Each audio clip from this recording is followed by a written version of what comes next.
14th Global Investment Immigration Summit at the Shangri-La Hotel in New Delhi served as a valuable platform for Indian investors and HNIs to explore opportunities abroad and gain insights into the latest immigration trends and programs. Organized by BLS Global with Aquest Advisors as the knowledge partner and NDTV as the media partner, the summit witnessed a remarkable surge in attendees, indicative of the growing interest among Indian investors and high net worth individuals in exploring avenues abroad. The summit brought together immigration experts from around the world.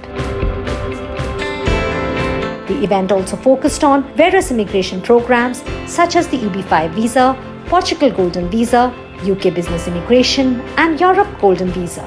Panel discussion with experts from the industry across the globe helped clear many doubts amongst the visitors. The panel covered everything about the EB-5 visa, from what the EB-5 visa is to the return on investment to various projects and a lot more. Hello and welcome to the 14th Global Immigration Investment Summit 2024.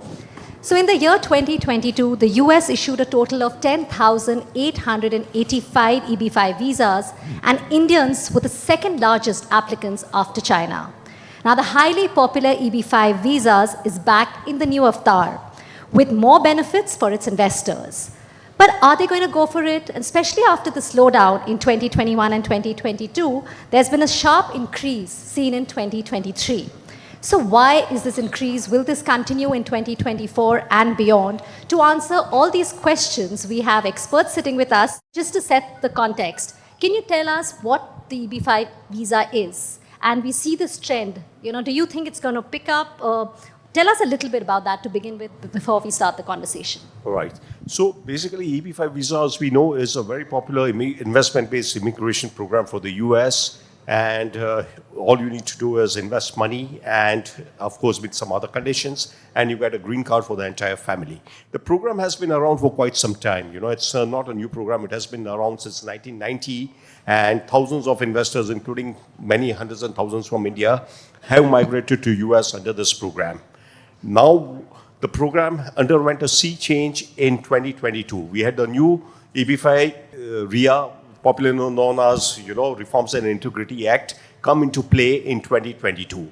And we had seen that during 2020 and 21, there was slight slowdown in the program, but after the new act has come into play, the program has really bounced back.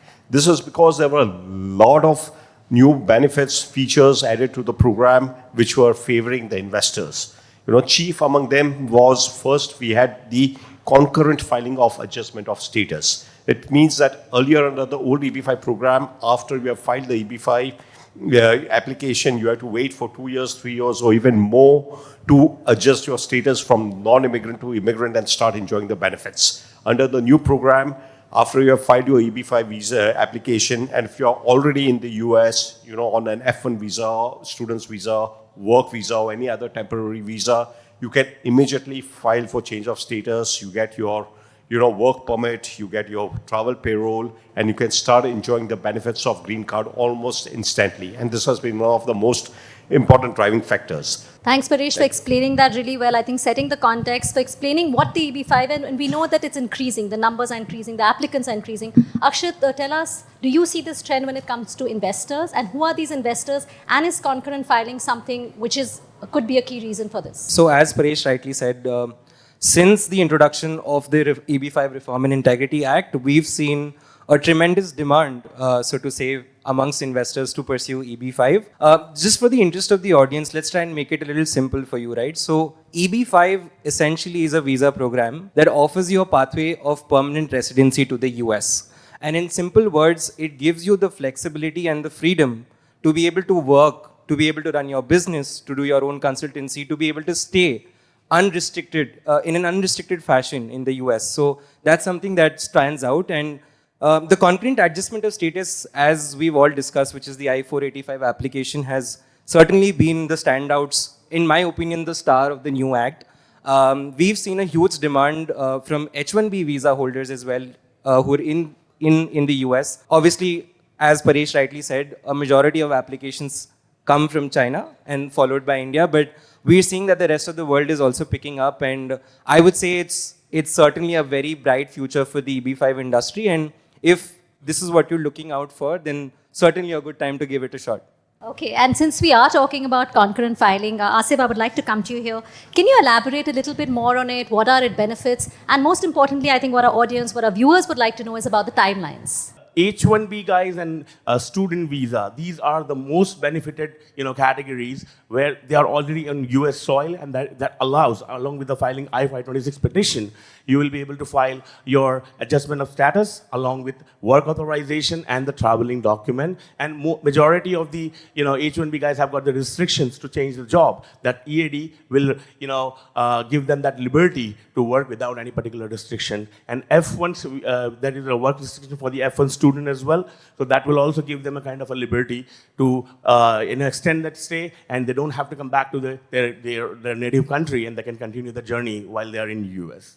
Abhishek, talking about the priority processing for certain categories of projects, can you tell us about that? Are clients actually getting approvals when it comes to priority? So I'm working in this industry since a decade now. And if you'll ask about processing timelines, it was tremendous. Since one year, the kind of processing timelines that I have seen, it's unheard of. I will specifically talk about priority processing. Now, priority processing comes with if your project qualifies for a rural TA. If you invest in a project which qualifies for a rural TA, then you are subjected to something called priority processing. If you would have asked me this question a year back, it would have been very difficult for me to give an answer, a concrete answer. But now, with full confidence, I can tell you that it can be as fast as 22 days, as fast as 29 days.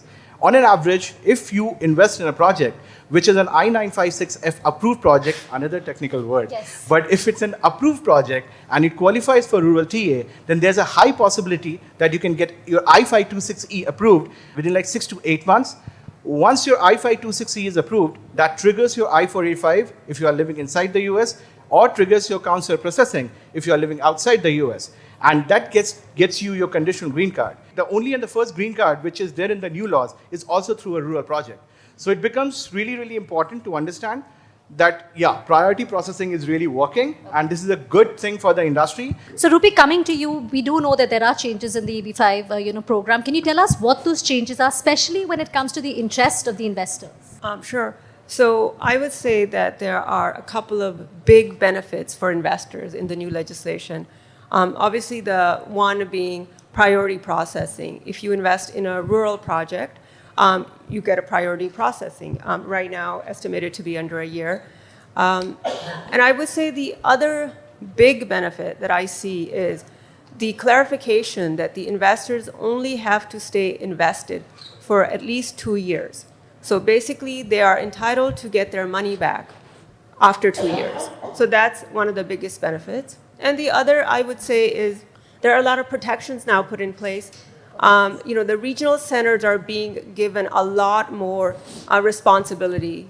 In the past program, regional centers could be more passive about the projects that they sponsor, but now they are basically tasked with being the gatekeeper, meaning that any project that you sponsor, you better make sure that the sponsor is following all securities laws, right? And that there are no bad actors involved in this deal, meaning bad actors, meaning if they ever had a violation in the past from securities, SEC violations, or any other criminal issues. So the regional center is subject to very steep penalties, and basically they could be canceled by USCIS if they're not being the gatekeepers of the projects that they're sponsoring. Carl, I would like to ask you any other ways of expediting the process? Yeah, I agree with what Abhishek was saying, and Rupi, that priority processing is shown to be now a very fast process in terms of the first investors that have been approved under the rural projects. And so I would add that there's, the way I look at it, there's sort of three types of processing timelines, I would say. Standard processing, which historically has been a very lengthy process. Fortunately, under the RIA, it seems to be a lot quicker. But priority processing is for rural investors, and that's looks like it's currently a sort of a 1-year timeline. There's also been something called expedited processing. If you invest in a project that's considered national interest, or there are a couple of other categories that would also qualify, urgent humanitarian needs, for example. And historically, that was the fastest process. Under the RIA, it's still a little early to to exactly determine what expedited processing is going to look like, but I think it's going to be very similar to priority processing, frankly. So it's going to be a very quick process as well.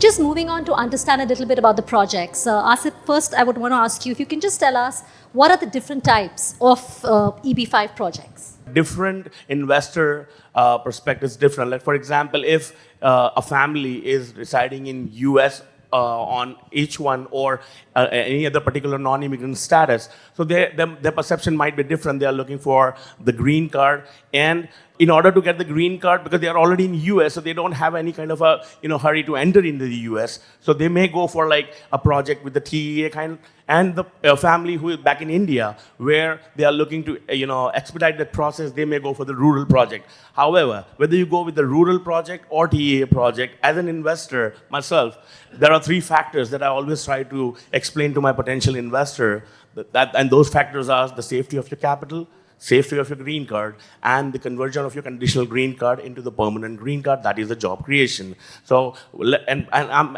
absolutely sure, being an investor, you should have like 3, 4, 5 projects on your desk. It's how you are evaluating those projects based on these three factors, by looking at the cost structure of the total EB5, that what is the percentage raise of EB5, what is the total contribution of EB5 money out of the entire cost structure of the EB5 project. Try to find out the location, and based on that fact, you will be able to find how they are going to repay your fund. Abhishek, in your experience, what are the kind of projects you've seen investors want to invest in?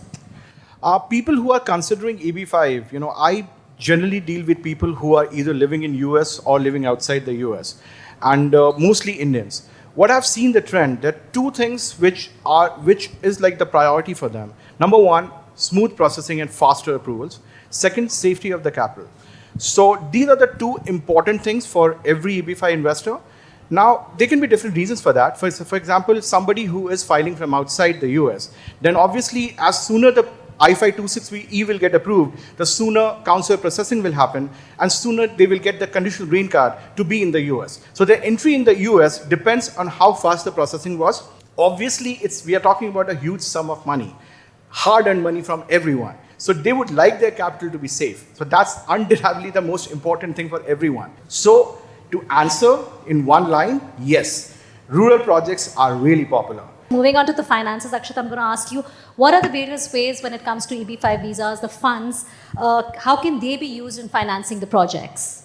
Generally, the kind of investments that we curate are either preferred equity or let's say mezzanine debt. Now, these are forms of investments that are made into the project where all EB5 investors, so to say, in a particular project are one step ahead of the developer in the capital stack. So you'll see general EB5 projects where you'll have a senior lender, which is like a bank or a financial institution backing the project. You'll have sponsors' own equity, which is developers' own equity into the project. And then you would see a healthy chunk of EB5 funds put into that particular project, either in the form of pref equity or mezzanine debt. These are generally what we at USI have sort of preferred, but I'm sure there are other forms of investments that my fellow colleagues are sort of also dealing in. Okay, thanks, Akshat. Rupi, a question I think every investor or somebody who wants to invest would want to know is about the money, right? How do they get their money back, and what are the timelines? How long does it take once the investment is made? Well, it would depend on a project-to-project basis, right? So you have to look at the underlying structure. Like it was mentioned that there's preferred equity structure or there's a debt structure. Typically, historically at least, debt structures have been 5-year term with 2 or 3 extensions. So you're typically looking at a 7-8 year term to get your money back. Now that the new legislation has come out and said you can get your money back after 2 years, we might see a shortening of that time. But that's how historically the projects have been structured.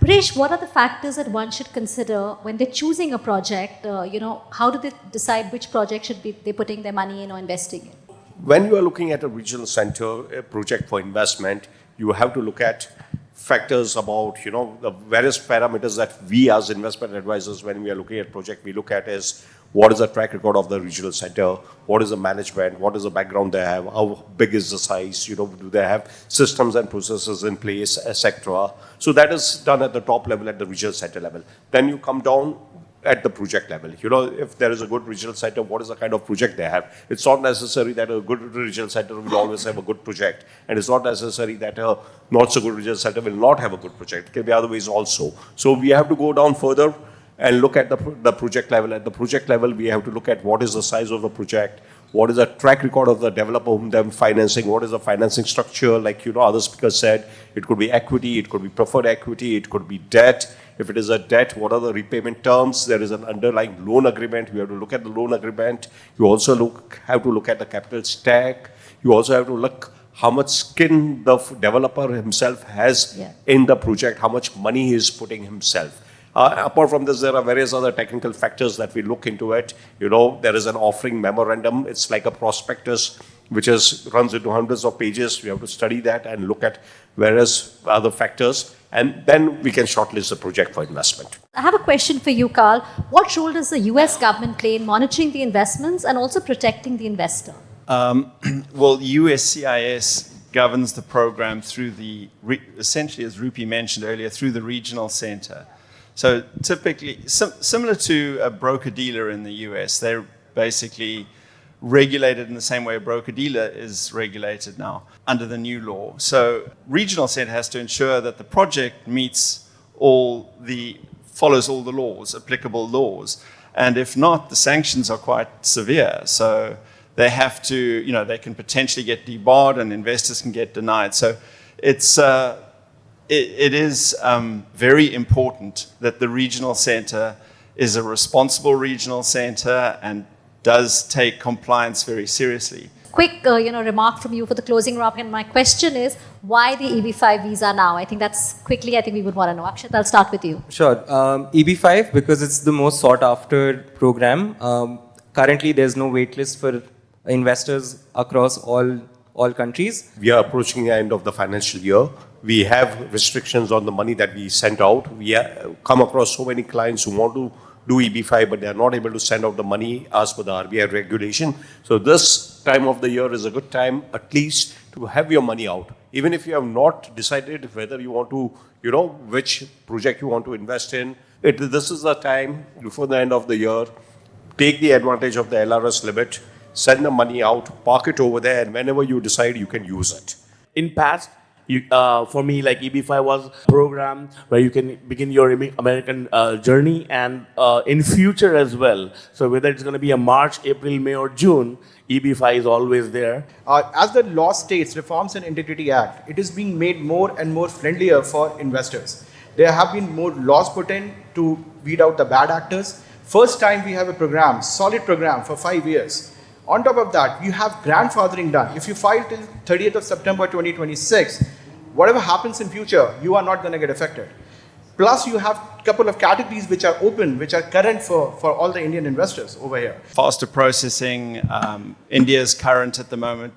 It all makes for a very opportune time. One thing I would add is we're one of the largest owners of regional centers in the country, so we see a lot of projects that are in the pipeline. And I would say the quality of projects has gone up quite considerably as well in general. I think the amount is only going to go up in the future, right? The US has recognized that for 20 years, they never adjusted it for inflation. It was at $500,000, and now the government is realizing, hey, this was too cheap. So we know the amount is going to adjust in the future. It's not going down ever again. So I think it's a great time. Thank you all so much. I would like to thank the panelists for the insightful, expertise and also really interactive audience. It's been great. Thank you all so much for watching.